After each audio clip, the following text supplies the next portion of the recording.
Hello friends, मेरा नाम है अनिल और आप सभी का मैं स्वागत करता हूं आपके अपने YouTube channel UP Bihar exam crack पर।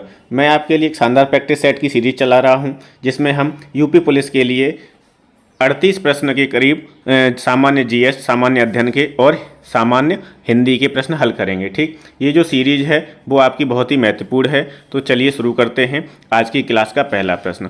अगर आप चैनल पर पहली बार आए हैं तो प्लीज़ चैनल को सब्सक्राइब कर लीजिए, क्योंकि इसमें हम जो यूपी पुलिस के 50 प्रैक्टिस सेट इंडिविजुअल जीएस के और 50 ही हिंदी के और 15 कमेंट करेंगे। ठीक, तो चलिए शुरू करते हैं आज की क्लास। पहला प्रश्न है, भाषा के आधार पर राज्यों का पुनर्गठन किस वर्ष में किया गया था? 1950, 1951, 1952 या 1956? तो ये किया गया था 1956 में। और फर्स्ट का सही उत्तर क्या हो जाएगा? डी हो जाएगा। राज्य पुनर्गठन अधिनियम 1956 द्वारा भाषाई आधार पर किया गया था। ठीक है, और ये कब हुआ था? तो 1 नवंबर 1956 को। कब अधिनियम पारित हुआ था? 1 नवंबर 1956 को। दूसरा प्रश्न है, जापान में होन्शु नामक द्वीप किसके लिए प्रसिद्ध है? ए कोयला के लिए, बी लौह अयस्क के लिए, सी तेल के लिए या डी हीरे के लिए? तो सेकंड का उत्तर क्या हो जाएगा? सी तेल के लिए। जो होन्शु द्वीप है वो किसके लिए प्रसिद्ध है? तेल के लिए। जापान में होन्शु द्वीप तेल के लिए प्रसिद्ध है। होन्शु का अर्थ होता है जापानी भाषा में मुख्य प्रांत। होन्शु जापान का सबसे बड़ा द्वीप है। अगर पूछा जाए कि जापान का कौन सा सबसे बड़ा द्वीप कौन सा है, तो होन्शु। ऐसा जापान में कई द्वीप हैं, होन्शु है, होक्काइडो है, शिकोकू है और क्यूशू है। ये 4 द्वीप मुख्य हैं। इनमें सबसे बड़ा जो है वो है होन्शु द्वीप है। ठीक, यह दुनिया का 7वां सबसे बड़ा द्वीप है। जापान की राजधानी टोक्यो होन्शु द्वीप के मध्य पूर्व में स्थित है। अगर पूछ ले कि टोक्यो जो है जापान की राजधानी वो किस द्वीप पर अवस्थित है, तो आपका आंसर होगा होन्शु द्वीप पर अवस्थित है। कौन है जापान की राजधानी? क्या है? तो टोक्यो है। तीसरा प्रश्न है, भारत में किस गवर्नर जनरल को स्थानीय स्वशासन का पिता कहा जाता है? Lord Wellesley, Lord Canning, Lord William Bentinck या लॉर्ड रिपन? तो थर्ड का आंसर हो जाएगा डी, लॉर्ड रिपन को स्थानीय स्वशासन का जनक कहा जाता है। भारत में स्थानीय स्वशासन की शुरुआत 1882 ईस्वी में लॉर्ड रिपन के कार्यकाल में हुई थी, जिस कारण रिपन को स्थानीय स्वशासन का जनक कहा जाता है। लॉर्ड रिपन के द्वारा और भी कई कार्य हुए थे, जैसे वर्नाक्युलर प्रेस एक्ट की समाप्ति किसने की थी? तो रिपन ने की थी। वर्नाक्युलर जो प्रेस एक्ट है वो कब आया था? 1882 में आया था। कब आया था? 1882 में। रिपन ने क्या किया था? रद्द किया था। तो रा से रा याद कर लो। रिपन ने क्या किया था? रद्द किया था। और लागू किसने किया था ये वर्नाक्युलर प्रेस एक्ट? लिट्टन ने।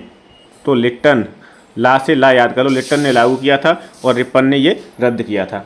अच्छा, अब रिपन के बारे में और क्या क्या चीज़ें हैं? प्रथम फैक्ट्री एक्ट 1881 इसी के समय की घटना है। प्रथम नियमित जनगणना की शुरुआत कब हुई थी? तो 1881 में हुई थी। अस्थायी तौर पर जनगणना कब शुरू हुई थी? तो 1872 में हुई थी, लॉर्ड मेयो के काल में। लॉर्ड मेयो के काल में हुई थी अस्थायी जनगणना। स्थायी जनगणना हुई थी लॉर्ड रिपन के काल में। और कौन सी सन में हुई थी? तो 1881 में हुई थी। जनगणना जो है वो प्रत्येक 10 वर्ष पर होती है। ठीक, इल्वर्ट बिल विवाद जो है वो भी लॉर्ड रिपन के समय की घटना है, 1882 इल्वर्ट बिल विवाद। और अकाल संहिता की स्थापना कब हुई थी? 1883 में हुई थी। तो ये आपके लॉर्ड रिपन के समय के घटनाएं हैं। चौथा प्रश्न है, निम्नलिखित में से किसने पहले 1935 में संविधान सभा का सुझाव प्रस्तावित किया था? 1935 में किसने? तो ए विकल्प Nehru, B Gandhi ji, C JP Narayan या डी एम.एन. रॉय? तो 4 का उत्तर हो जाएगा डी एम.एन. रॉय। पांचवा प्रश्न है, वर्तमान कंप्यूटिंग में समस्त विश्व में कौन सा कोड प्रयोग किया जाता है और स्वीकार्य है? तो कौन सा कोड है वो? ASCII, होलरिथ कोड, EBCDI या ISCII? तो इसमें जो कंप्यूटिंग कोड है वो है ASCII। ठीक है, और फिफ्थ का उत्तर हो जाएगा ए। करेक्ट आंसर क्या है? ए, फिफ्थ का। छठवां प्रश्न है, व्हेन द रिवर स्लीप्स उपन्यास किसके द्वारा लिखी गई है? अनुराधा रॉय, विक्रम सेठ, सोवाडे या ईस्टर्न कायर? तो 6 का उत्तर हो जाएगा डी, ईस्टर्न कायर। प्रत्येक वर्ष, सातवां प्रश्न है, प्रत्येक वर्ष कितने नोबेल पुरस्कार दिए जाते हैं? मतलब कितने क्षेत्र में? ये क्षेत्र पूछना चाह रहा है, कितने का कोई मतलब नहीं है। एक एक क्षेत्र में 3-3 लोगों को दिया जाता है, तो कितने नहीं, कितने क्षेत्र में दिया जाता है नोबेल पुरस्कार? 5 में, 7 में, 4 में या 6 में? तो 7 का उत्तर हो जाएगा डी, 6 क्षेत्रों में दिया जाता है। नोबेल पुरस्कार कितने क्षेत्रों में दिया जाता है? 6 क्षेत्रों में दिया जाता है। नोबेल पुरस्कार नोबेल फाउंडेशन द्वारा प्रत्येक वर्ष स्वीडिश वैज्ञानिक अल्फ्रेड नोबेल की स्मृति में शांति, साहित्य, भौतिक, रसायन, चिकित्सा और अर्थशास्त्र के क्षेत्र में दिया जाता है। ठीक है, और यह इन क्षेत्रों में दिया जाने वाला विश्व का सर्वोच्च पुरस्कार है। अल्फ्रेड नोबेल पुरस्कार जो सम्मान है इसकी शुरुआत हुई थी 10 दिसंबर 1901 को। कब हुई थी? 10 दिसंबर 1901 को हुई थी। पहले ये 5 क्षेत्रों में दिया जाता था, ठीक है, और 1969 में इसमें 6वां क्षेत्र जोड़ा गया था, ठीक है। कौन सा? वो भी अर्थशास्त्र। ये अर्थशास्त्र में शुरू हुआ था कब? 1969 में, ठीक है। तो कितने क्षेत्रों में दिया जाता है? 6 क्षेत्रों में। 8वां प्रश्न है वर्ल्ड वाइड वेब, WWW, ठीक है। वर्ल्ड वाइड वेब का आविष्कार किसने किया था?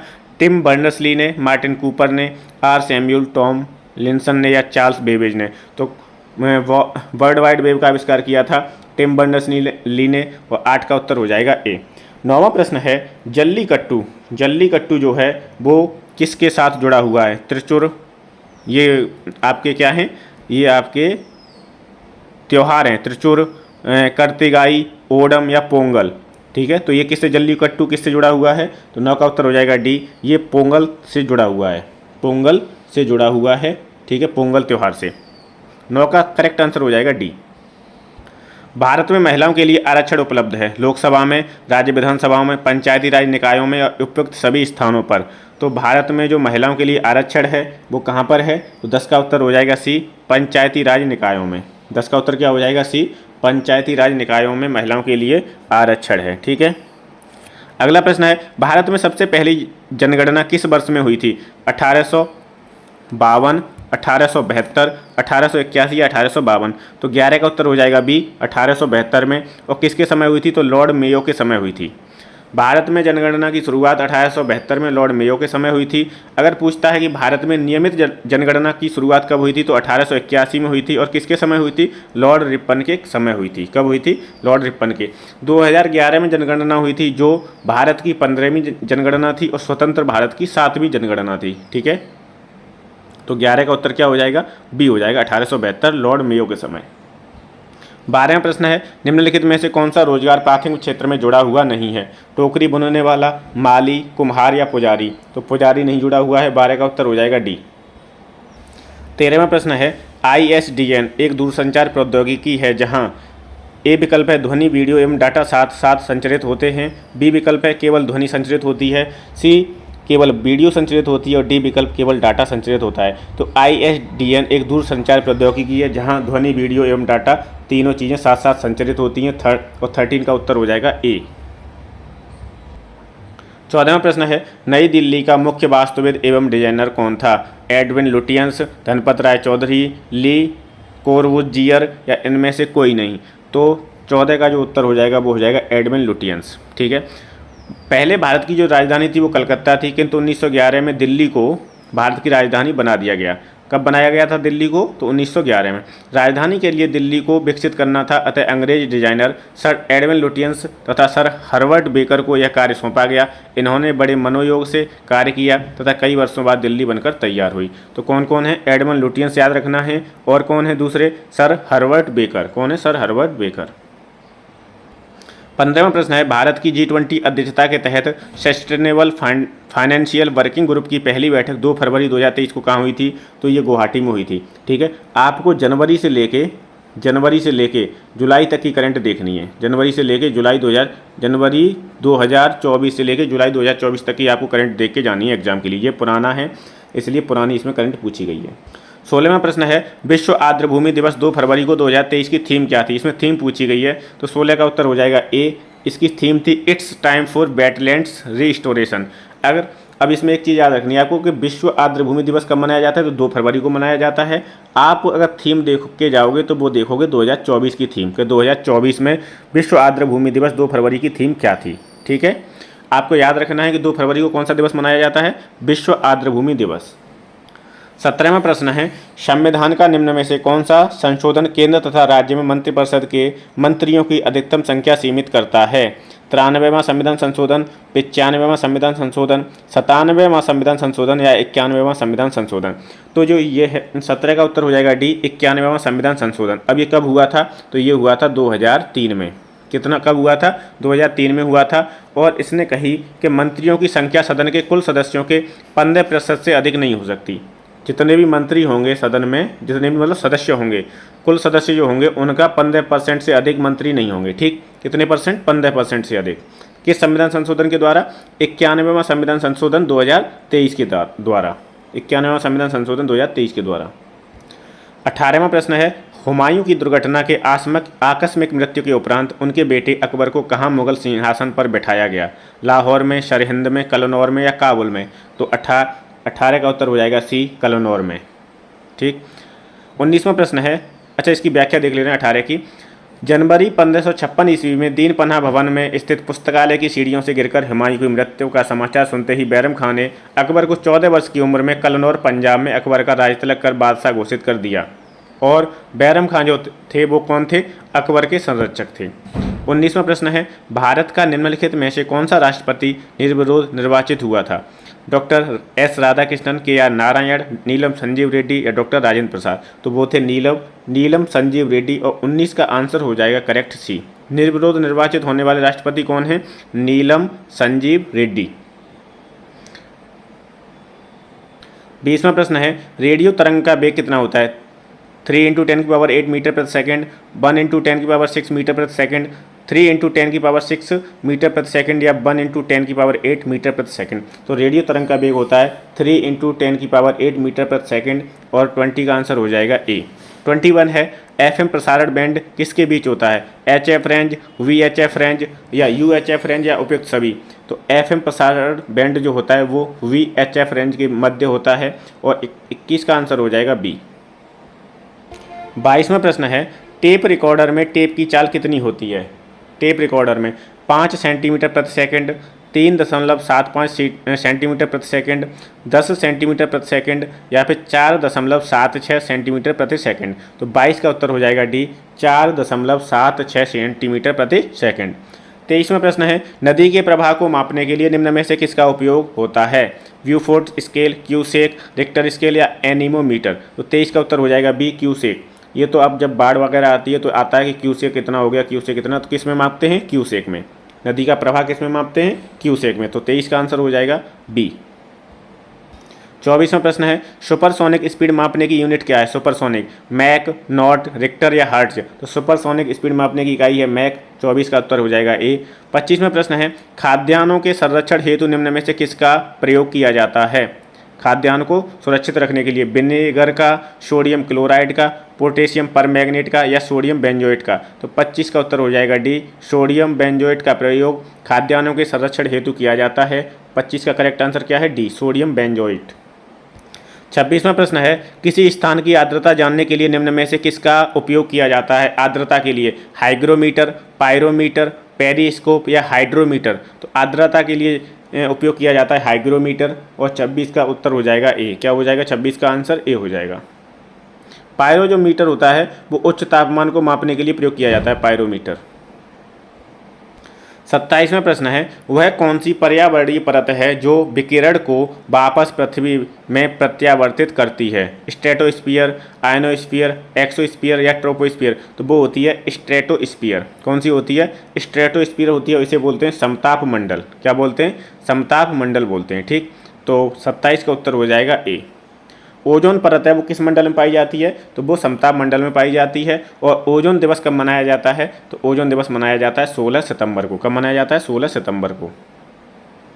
28वां प्रश्न है, निम्न राज्यों में से कौन सा राज्य उदय योजना के लिए समझौता ज्ञापन मेमोरेंडम पर हस्ताक्षर करने वाला देश का पहला राज्य बन गया है? उत्तर प्रदेश, मध्य प्रदेश, झारखंड या उत्तराखंड? इसका उत्तर हो जाएगा झारखंड। ठीक, अब पूछ ले कि उदय योजना कब शुरू हुई थी? तो ये हुई थी 5 नवंबर 2015 को। उदय योजना कब शुरू हुई थी? 5 नवंबर 2015 को। ठीक है। 29वां प्रश्न है, महात्मा गांधी भारतीय राष्ट्रीय कांग्रेस के अध्यक्ष किस वर्ष बने थे? तो ये बने थे आपके 1924 में। और कौन सा अधिवेशन था वो? तो कौन सा था? बेलगांव अधिवेशन था। बेलगांव अधिवेशन कर्नाटक में महात्मा गांधी पहली बार कांग्रेस के अध्यक्ष चुने गए थे। ठीक है। अगर पूछता है भारतीय राष्ट्रीय कांग्रेस की प्रथम महिला अध्यक्ष कौन थी? तो एनी बेसेंट। अगर पूछता है प्रथम भारतीय महिला अध्यक्ष कौन थी? तो सरोजिनी नायडू। ठीक है, इतना याद रखना है, सरोजिनी नायडू और एनी बेसेंट। अगर भारतीय पूछेगा तो सरोजिनी नायडू। अगर नॉर्मल पूछता है कि भारतीय राष्ट्रीय कांग्रेस की प्रथम महिला अध्यक्ष कौन थी? तो उत्तर हो जाएगा एनी बेसेंट हो जाएगा। ठीक, अब सरोजिनी नायडू कब बनी थी? तो ये बनी थी 1925 में। और कहाँ पर? कानपुर अधिवेशन में।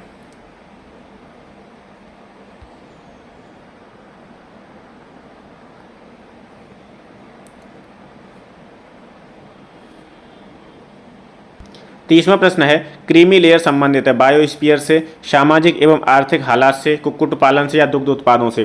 तो क्रीमी लेयर है वो सामाजिक एवं आर्थिक हालातों से संबंधित है, ठीक है। और ये जो नाम दिया था वो दिया था सत्तानाथन आयोग ने, कब? 1971 में, क्रीमी लेयर। अगला प्रश्न है यूपीआई लाइट फीचर लॉन्च करने वाला पहला भुगतान बैंक कौन बन गया है? तो वो बन गया है पेटीएम पेमेंट्स बैंक। 31 का उत्तर हो जाएगा ए। क्या हो जाएगा? ए। 32वां प्रश्न है भारत का संविधान सरकार की कौन सी प्रणाली के साथ एक संप्रभु समाजवादी धर्मनिरपेक्ष लोकतांत्रिक गणराज्य है? राजतंत्रीय, संसदीय, राष्ट्रपतीय या एकात्मिक? तो इसका उत्तर हो जाएगा संसदीय। 32 का उत्तर क्या हो जाएगा? बी हो जाएगा। भारत का संविधान सरकार की संसदीय प्रणाली के साथ एक संप्रभु समाजवादी पंथ निरपेक्ष धर्मनिरपेक्ष लोकतांत्रिक गणराज्य है। संविधान के 42वें संविधान संशोधन 1976 के द्वारा यथा संशोधित या उद्देश्य क्या के निम्न वाक्य हैं। 42वां संविधान संशोधन 1976 के द्वारा ये जोड़ा गया था, समाजवादी पंथ निरपेक्ष, ठीक है। तो 32 का उत्तर हो जाएगा बी। 33 है लाल बहादुर शास्त्री स्टेडियम स्थित है नई दिल्ली, हैदराबाद, इलाहाबाद या कानपुर? तो लाल बहादुर शास्त्री स्टेडियम अवस्थित है कहाँ पर? हैदराबाद में। 33 का उत्तर हो जाएगा बी। क्या हो जाएगा? 33 का उत्तर बी हो जाएगा। 34वां प्रश्न है अहमदनगर को अंततः किस वर्ष मुगलों द्वारा अपने राज्य में मिला लिया गया? 1630, 1627, 1632 या 1635? तो 34 का उत्तर हो जाएगा सी। 1632 में अहमदनगर को मुगलों ने अपने साम्राज्य में मिला लिया था। कब? 1632 में। 35वां प्रश्न है रक्त लाल दिखाई देने का कारण क्या है? प्लाज्मा, कतिपय स्रावों का होना, लोहिताणु या हीमोग्लोबिन? तो जो रक्त है लाल दिखाई देता है वो किसके कारण दिखाई देता है? हीमोग्लोबिन के कारण। और हीमोग्लोबिन में भी क्या होता है? हीम नामक प्रोटीन होता है। क्या होता है? हीम नामक प्रोटीन होता है, ठीक। अच्छा, एक चीज़ और याद रखनी है, बी और सी जो विटामिन हैं वो आपके जल में घुलनशील होते हैं, और ए डी ई के ये आपके वसा में घुलनशील होते हैं। ए डी ई के किस में है? वसा में। 36 है निम्नलिखित में से किस प्रमुख भारतीय फसल को उच्च तापमान 25 डिग्री सेंटीग्रेड से ऊपर और उच्च आर्द्रता की आवश्यकता होती है? गेहूं को, मटर को, चावल को या चना को? तो ये जरूरत होती है चावल को, धान की फसल को। और 36 का करेक्ट आंसर हो जाएगा सी। 37 है मैक-मोहन रेखा एक रेखा है जो चीन और भारत के किस राज्य को अलग करती है? जम्मू कश्मीर, उत्तराखंड, अरुणाचल प्रदेश या सिक्किम? अब तक आपने पढ़ा होगा कि जो मैक-मोहन रेखा है वो भारत और चीन के मध्य अवस्थित है, लेकिन ये किस राज्य को अलग करती है? तो 37 का आंसर हो जाएगा सी। ये अरुणाचल प्रदेश को अलग करती है। किसे अलग करती है? सॉरी, अरुणाचल प्रदेश को अलग करती है। और 37 का आंसर क्या हो जाएगा? सी हो जाएगा, ठीक है। अब थोड़ी रेखाएं देख लो। भारत और पाकिस्तान के बीच में जो रेखा है उसका नाम है रेड क्लिफ रेखा। क्या है? रेड क्लिफ रेखा। पाकिस्तान और अफगानिस्तान के बीच में है डूरंड रेखा, और जर्मनी और फ्रांस के बीच में है मैगिनॉट रेखा, और भारत और चीन के बीच में कौन सी है? मैक-मोहन रेखा। 38 है 38 प्रश्न देखेंगे। गोल्डन पेन ऑफ फ्रीडम पुरस्कार किससे संबंधित है? पत्रकारिता से, सिनेकला से, खेल संपादकीय से या साहित्य संबंध लेखन से? तो गोल्डन पेन ऑफ फ्रीडम पत्रकारिता से संबंधित है, और 38 का आंसर हो जाएगा ए। ये आपके 38 प्रश्न सामान्य ज्ञान कह लो या जीके जीएस के कह लो वो हल हो गए हैं। अब हम देखेंगे 38 प्रश्न किसके? हिंदी के। 37 रहेंगे, 38 तो ये हो गए, तो 37 बचेंगे। टोटल हम इसमें कितने प्रश्न करेंगे? 75 वाली सीरीज चल रही है, ये 75 प्रश्न हल करेंगे। सामान्य हिंदी के प्रश्न देखेंगे, इसमें 39वां प्रश्न है समास बताइए, भरपेट में कौन सा समास होगा? ए अव्ययीभाव समास, बी द्वंद्व समास, सी तत्पुरुष समास या डी बहुव्रीहि समास? तो भरपेट में हो जाएगा अव्ययीभाव समास, ठीक है। 39 का आंसर हो जाएगा ए। और भी उदाहरण हैं अव्ययीभाव के, जैसे यथा आ जाए किसी में, यथाशक्ति, आ जाए आजीवन, आमरण, निर आ जाए निर्विवाद, प्र आ जाए प्रतिदिन, दिनों दिन, हाथों हाथ, धीरे धीरे, ये सब अव्ययीभाव समास के उदाहरण हैं। अनुरूप है, पल पल है, ठीक है, ये सब किसके हैं? अव्ययीभाव समास के उदाहरण हैं। चलिए अगला प्रश्न देखते हैं। 40 है एक दिन बैठे बैठे यह बात अपने ध्यान में चढ़ी कि कोई कहानी ऐसी कहिए कि जिसमें हिंदवी छुट और किसी बोली का पुट न मिले। पंक्ति किस लेखक की है? मलिक मोहम्मद जायसी की, बी मुंशी ईसा अल्लाह खां की, सी राजा शिव प्रसाद सितारे हिंद की, या मुंशी सदा शुक्लाल की? तो ये पंक्तियाँ किसकी हैं? मुंशी ईसा अल्लाह खां की। 40 का उत्तर हो जाएगा बी। क्या हो जाएगा 40 का आंसर? बी। 41 है, निम्न में से क्रिया विशेषण अवयव चुनिए। कुत्ता भौंक रहा है, राम खाना खा रहा है, सी में अधिक मत बोलो, और डी है राधा रात भर जागती रही। तो क्रिया विशेषण अवयव वाला कौन सा वाक्य है? डी है, राधा रात भर जागती रही। 41 का आंसर क्या हो जाएगा? डी हो जाएगा। क्या हो जाएगा? डी। अब ये पहचानोगे कैसे क्रिया विशेषण? तो रात भर आएगा, दिन भर आएगा, कभी कभी आएगा, प्राय और सदा, ये सब कालवाचक क्रिया विशेषण में आते हैं। ठीक है, किस में आते हैं? कालवाचक क्रिया विशेषण में। 42 है, निम्न में से कौन जीवनी है? अतीत, ए विकल्प में है अतीत के चलचित्र, बी चिंतामणि, सी आवारा मसीहा, और डी है नीड का निर्माण फिर से। तो आवारा मसीहा जो है वो जीवनी है। अब किसकी जीवनी है ये? तो शरत चंद्र चट्टोपाध्याय की जीवनी है। और ये इसकी रचना किसने की है?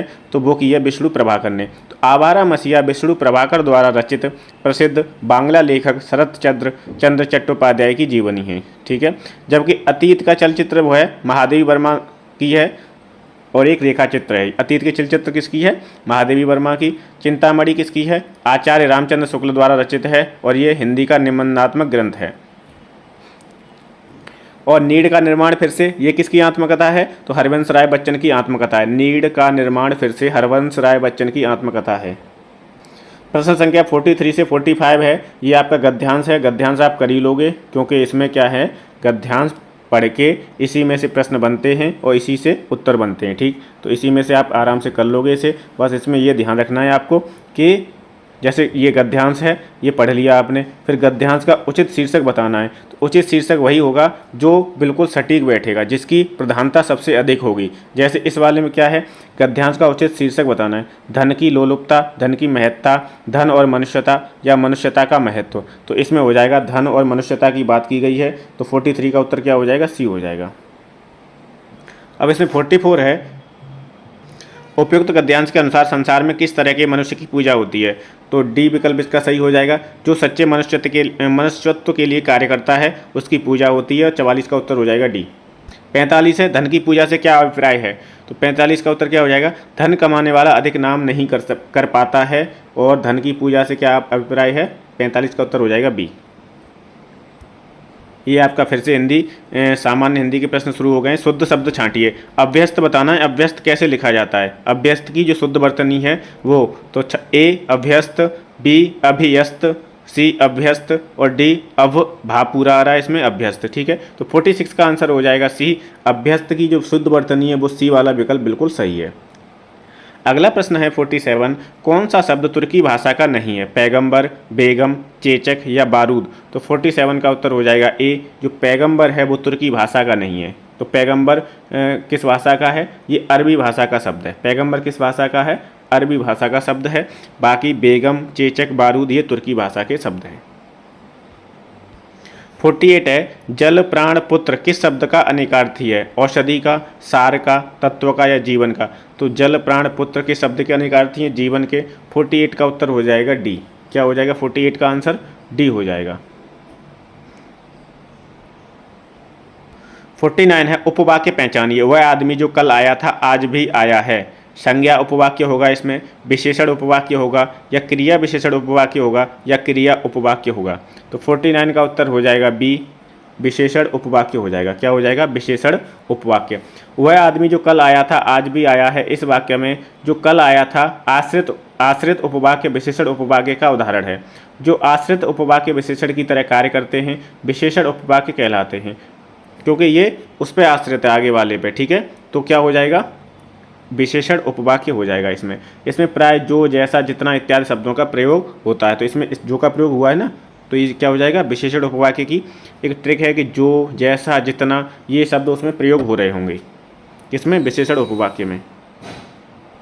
50 है, कौन सी ध्वनि महाप्राण नहीं है? महाप्राण नहीं है, तो देखो ख दूसरे नंबर पे आता है। महाप्राण ध्वनियों को पहचानने की ट्रिक है दूसरा और चौथा। जो दूसरे और चौथे पे आते हैं वो महाप्राण होते हैं। अब ख दूसरे पे आता है, घ 4 पे आता है, और झ 4 पे आता है, और ज 3 पे आता है। अब ये कैसे बता रहा हूँ? क वर्ग में क च ट त प, ये जो वर्ग होते हैं इनके क ख ग घ य ऐसे करके करेंगे। तो 3 पे आता है, तो ये क्या हो जाएगा? अल्प प्राण हो जाएगा, और 50 का उत्तर हो जाएगा सी। ठीक है, ज जो है वो महाप्राण नहीं है। 50 का आंसर क्या हो जाएगा? सी हो जाएगा। 51 है, निम्नलिखित पद में कौन सा पद बैया प्रत्यय लगाने से बना है? रवैया, डटैया, खवैया या बचैया। तो 51 का आंसर हो जाएगा सी। खवैया जो है वो बैया प्रत्यय से बना है और 51 का आंसर हो जाएगा सी।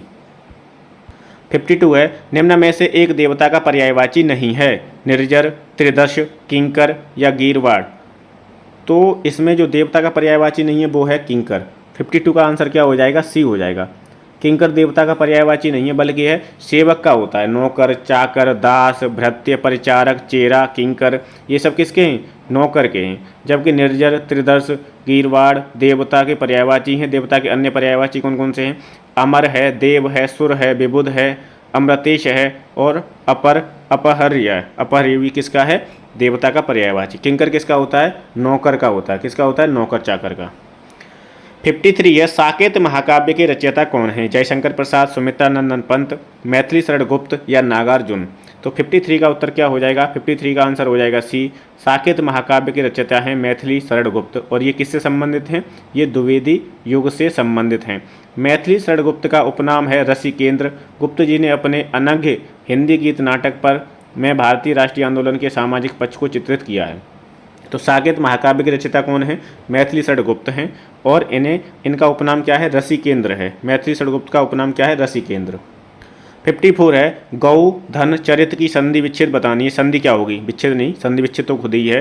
तो पहला है गौश्चरित, बी है गौ चरति और सी है गौश्चरति और डी है गौह चरति। तो गौ धन चरति का संधि हो जाएगा गौश्चरति।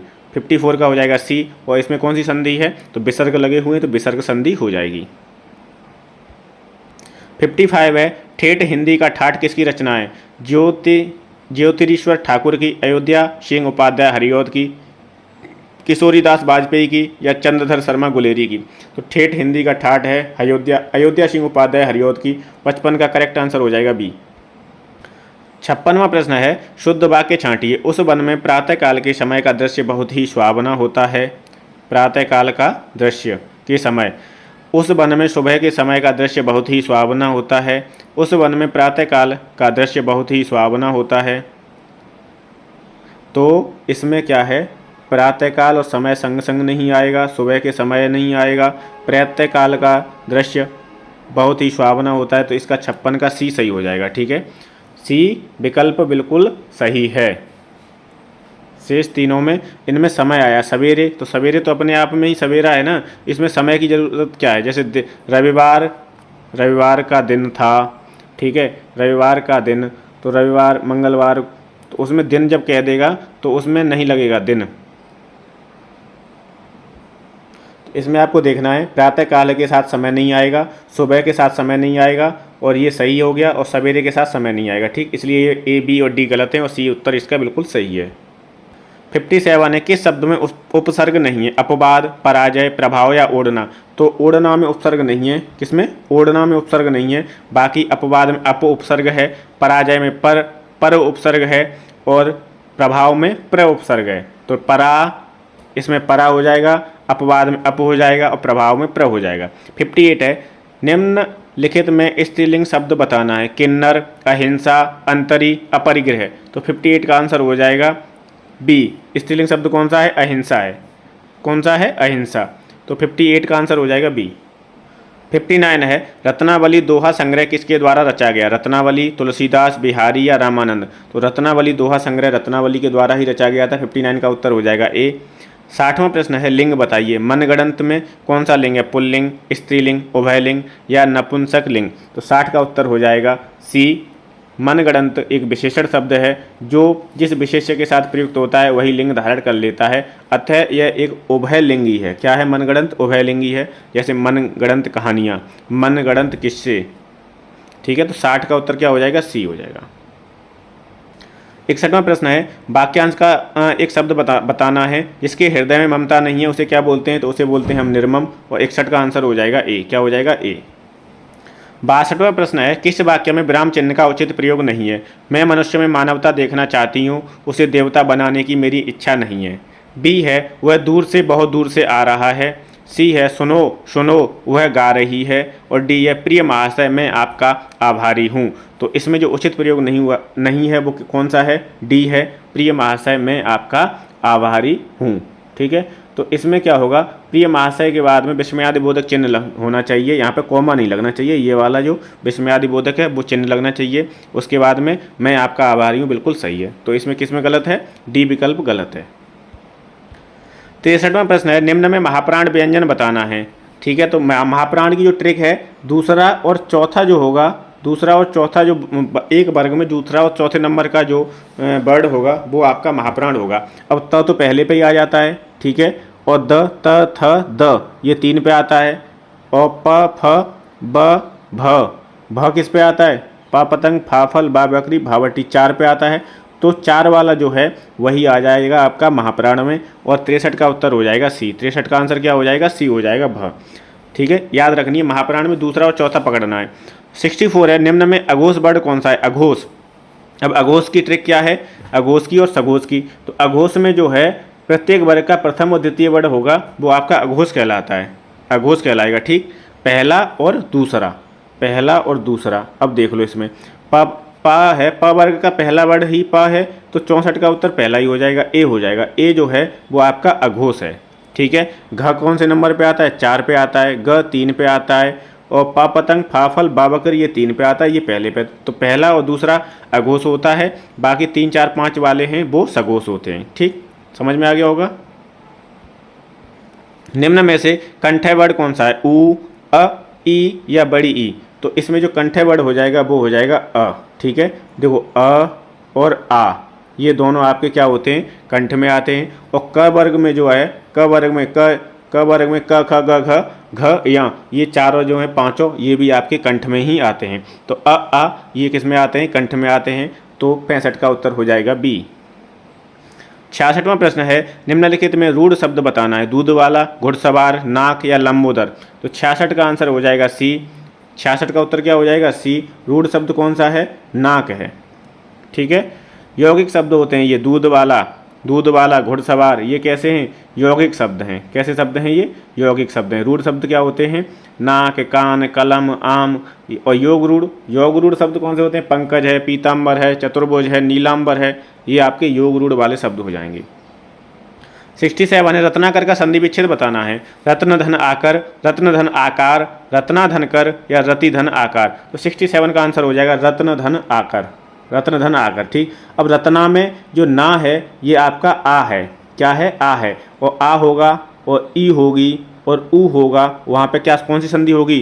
दीर्घ स्वर संधि होगी। कौन सी संधि होगी इसमें? दीर्घ स्वर संधि होगी। ठीक है, चलिए अगला प्रश्न देखते हैं। प्रतिमान में समास कौन सा है? प्रतिमान मैंने बताया था प्रतिदिन, प्रतिमान, इसमें होता है अव्ययी भाव समास। क्या होता है इसमें? अव्ययी भाव समास होता है। यथा लगा हो किसमें? यथाशक्ति, है ना, आजीवन, उपकूल, आघोपांत, हाथों हाथ, दिनों दिन, भरपेट, इसलिए सब अव्ययी भाव समास के उदाहरण हैं। और 68 का आंसर हो जाएगा बी। प्रतिमान में अव्ययी भाव समास होगा। 68 का आंसर क्या हो जाएगा? बी हो जाएगा। 69 है, परिक्रमा में उपसर्ग होगा आ, पा, प, पर या परि। तो 69 का उत्तर हो जाएगा डी, परिक्रमा में परि उपसर्ग हो जाएगा। 70वां प्रश्न है, भलाई में प्रत्यय होगा ई, आई, लाई या भ। तो 70 का उत्तर क्या हो जाएगा? बी। भलाई में कौन सा प्रत्यय होता है? आई प्रत्यय होता है। प्रत्यय उपसर्ग बहुत इंपॉर्टेंट है। समास और अलंकार, जो भी टॉपिक पढ़ा रहा हूँ, ये जो भी प्रश्न आ रहे हैं ये सब इंपॉर्टेंट हैं। अगर थोड़े भी वीक हो रहे हैं तो व्यक्तिगत किसी बुकलेट से इसकी मदद लेके आप इन्हें अच्छे से स्ट्रॉन्ग कर लो। 71 है, निम्न में से कौन सा शब्द तत्सम है? आलस्य, आम, आग या आसरा। तो 71 का आंसर क्या हो जाएगा? ए हो जाएगा। जो आलस्य है ये आपका तत्सम शब्द है। आलस्य क्या है? तत्सम शब्द है। 72 है, निम्न में से कौन सा शब्द तद्भव है? तो चूर्ण, बी है छिद्र, सी है ज्ञान और डी है छत। तो इनमें तद्भव शब्द बताना है, तद्भव कौन सा है? तो 72 का उत्तर हो जाएगा डी। क्या हो जाएगा? छत जो है वो क्या है? तद्भव है। छत क्या है? तद्भव शब्द है। संस्कृत शब्दों में विकृत परिवर्तित होकर बने शब्द तद्भव कहलाते हैं। जैसे छत है, उजला है, कपूर है, आग है, ये सब क्या हैं? तद्भव शब्द हैं। निम्न में से कौन सा शब्द देशज है? 77वां प्रश्न है, देशज शब्द बताना है। आग, बच्चा, खिड़की या फूल। तो देशज शब्द कौन सा है? खिड़की। 73 का उत्तर हो जाएगा सी। 74 है, निम्न में विदेशी शब्द कौन सा है? उष्ट्र, अमीर, प्रिय या भक्त। तो 74 का उत्तर हो जाएगा बी। विदेशी शब्द कौन सा है? अमीर है। अमीर क्या है? विदेशी शब्द है। निम्न में संज्ञा शब्द बताना है। गंगा, पुराना, नीला या मोटा। तो गंगा आपकी हो जाएगी संज्ञा, और कौन सी संज्ञा है? व्यक्तिवाचक संज्ञा है। नाम ही तो है नदी का, तो नाम किस में आ जाएगा? व्यक्तिवाचक संज्ञा में। और ये आपके 75 प्रश्न कंप्लीट हो गए हैं। आधा पेपर आपका यहाँ से कवर हो रहा है। ठीक, अच्छे से प्रैक्टिस करो। 3 प्रैक्टिस सेट की सीरीज चल रही है। एक चल रही है हिंदी की, सामान्य हिंदी अलग, ठीक है, सामान्य जीएस अलग, और ये आपकी कंबाइंड चल रही है 75 प्रश्नों की सीरीज। ठीक, आज की क्लास को यहीं समाप्त करते हैं। अगर आपको ये सीरीज पसंद आ रही है तो प्लीज़ वीडियो को शेयर करें, और पहली बार चैनल पर आए हैं तो प्लीज़ इसे सब्सक्राइब कर लीजिए। Thank you so much. इस क्लास को यहीं समाप्त करते हैं। Thank you so much.